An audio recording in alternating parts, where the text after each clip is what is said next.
Hubungan kita yang tadinya rusak sudah diperbaiki oleh Tuhan Yesus. Dosa pertama kali masuk ke dalam dunia, yang dirusak itu pertama adalah hubungan. Karena itu apa yang diperbaiki yang pertama kali ketika Tuhan Yesus datang ke dunia itu adalah hubungan.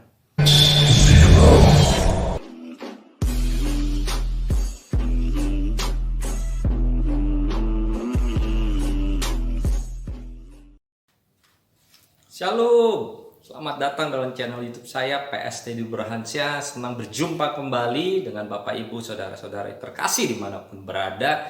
Hari ini kita akan belajar dengan sebuah tema, yaitu tentang relationship atau hubungan. Saya percaya bahwa apa yang menjadi pembeda kita antara orang percaya dengan orang yang tidak percaya itu adalah hubungan. Tuhan Yesus mati buat kita untuk menebus dosa kita, untuk memperbaiki hubungan kita sama Bapa di surga. Waktu Tuhan Yesus mati di kayu salib, tirai bait Allah terbelah dua dari atas ke bawah. Artinya tidak ada lagi pemisah antara kita dengan Bapa di surga. Hubungan kita yang tadinya rusak sudah diperbaiki oleh Tuhan Yesus. Dosa pertama kali masuk ke dalam dunia, yang dirusak itu pertama adalah hubungan. Dulu hubungan Adam dan Hawa begitu terbuka, begitu harmonis, dekat, intim. Tetapi apa yang terjadi ketika Tuhan melangkah, Adam dan Hawa bersembunyi. Artinya hubungannya dirusak. Karena itu apa yang diperbaiki yang pertama kali ketika Tuhan Yesus datang ke dunia itu adalah hubungan. Dan saya percaya bahwa hubungan kita sama Tuhan itu merupakan dasar untuk kita membangun hubungan kita dengan sesama. Kalau hubungan kita dengan Tuhan rusak, saya juga percaya itu akan mempengaruhi hubungan kita dengan sesama kita. Adam dan Hawa waktu jatuh dalam dosa, hubungannya dengan Bapa di surga rusak. Bahkan hubungan antara Adam dan Hawa saling menyalahkan satu sama lain. Ketika ditanya, Adam, kamu makan ya buah yang aku larang? Tapi yang dijawab oleh Adam, apakah dia bilang, ya Tuhan, saya minta ampun? Enggak, dia menyalahkan Hawa. Hawa ketika ditanya, dia menyalahkan si ular. Ya, ketika hubungan dengan Tuhan rusak, maka hubungan dengan sesama juga akan rusak. Banyak, kalau kita lihat saudara dalam kehidupan kita hari-hari ini, begitu banyak keluarga yang hancur, yang retak, suami istri yang retak, orang tua dengan anak, kakak dengan adik. Hari ini yuk perbaiki dulu hubungan kita dengan Tuhan. Datang kepada Tuhan. Lewat saat teduh kita, lewat jam doa kita, lewat jam-jam penyembahan kita, pujian kita dengan Tuhan. Karena hubungan kita dengan Tuhan ini jangan statis, tetapi harus dinamis, terus naik, harus semakin lebih intim sama Tuhan. Apalagi kalau kita lihat hari-hari ini saudara, keadaan semakin tidak baik karena memang Alkitab sudah mengatakan bahwa keadaan dunia ini akan semakin tidak baik. Tetapi saya mengatakan Tuhan Yesus tetap baik, sekalipun keadaan kita tidak baik saudara. Haleluya. Karena kenapa? Karena hubungan kita sama Tuhan ini merupakan kekuatan kita, dasar kita saudara, untuk kita bisa tetap bertahan, kita tetap bisa eksis menghadapi setiap masalah penderitaan dalam dunia kita. Seperti sebuah akar saudara. Pohon dia begitu kuat karena kenapa? Karena akarnya terus sampai ke bawah, dalam ke bawah. Ketika hubungan kita sama Tuhan semakin dalam, makin dalam sama Tuhan, angin, badai, topan boleh datang saudara, kita akan tetap berdiri bersama dengan Tuhan. Karena saya juga percaya berkat Tuhan juga ada dalam sebuah hubungan. Haleluya. Hubungan kita dengan Tuhan dan hubungan kita dengan sesama.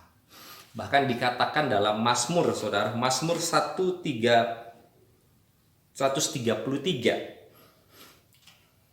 Saya akan bacakan nyanyian ziarah Daud. Sungguh alangkah baiknya dan indahnya apabila saudara-saudara diam bersama dengan rukun. Wow, seperti minyak yang baik di atas kepala meleleh ke janggut, yang meleleh ke janggut Harun dan ke leher jubahnya, seperti embun gunung Hermon yang turun ke atas gunung-gunung Sion.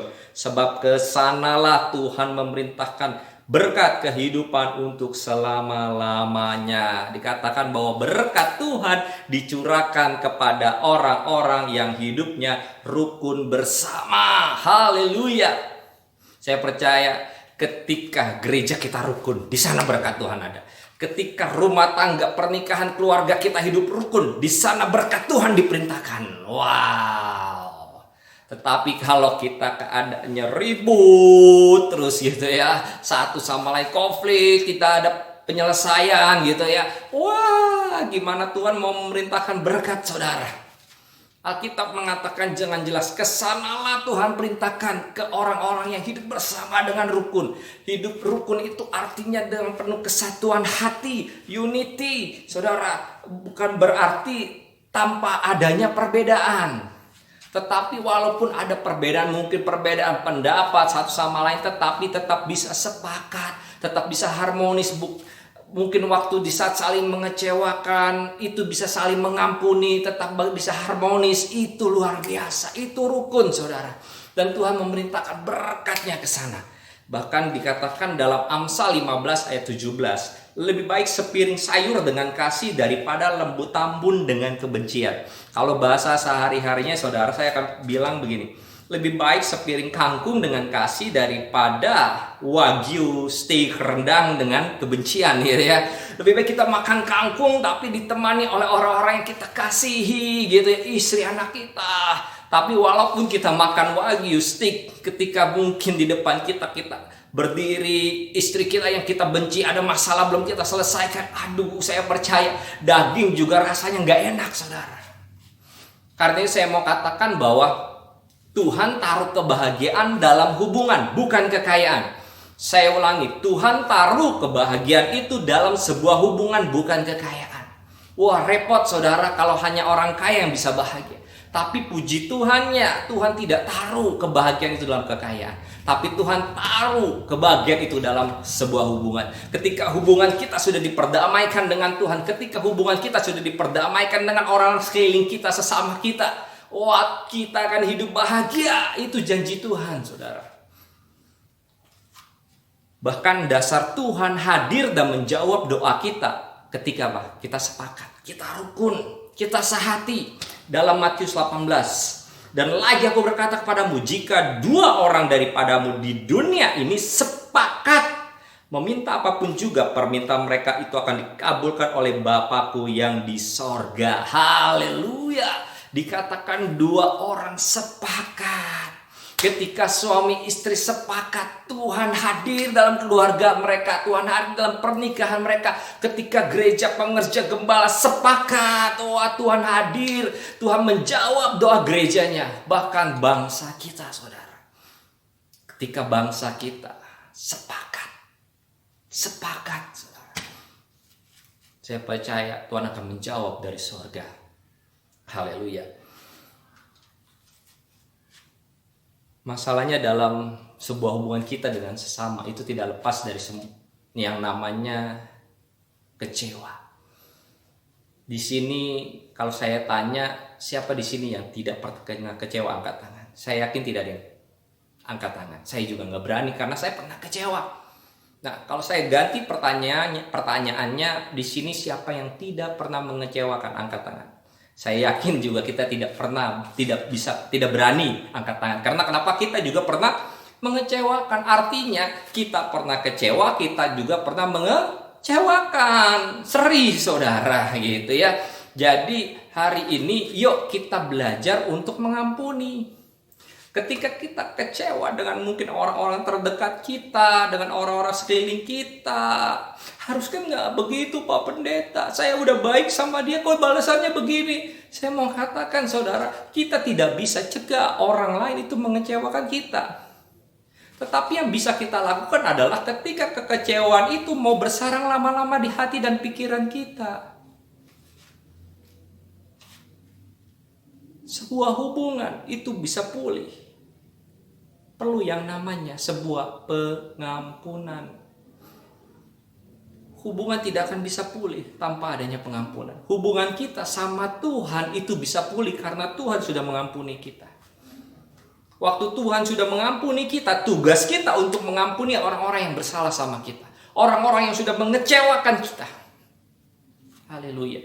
Hari ini Bapak Ibu, Saudara-saudari, jika Bapak Ibu teringat dengan orang-orang yang mungkin mengecewakan Bapak Ibu, hari ini lepaskan pengampunan bagi mereka. Lepaskan. Karena saya percaya ketika hubungan kita pulih, hubungan kita rukun kembali, damai kembali, berkat Tuhan di sana mengalir. Karena Tuhan taruh berkat kita dalam sebuah hubungan, saudara.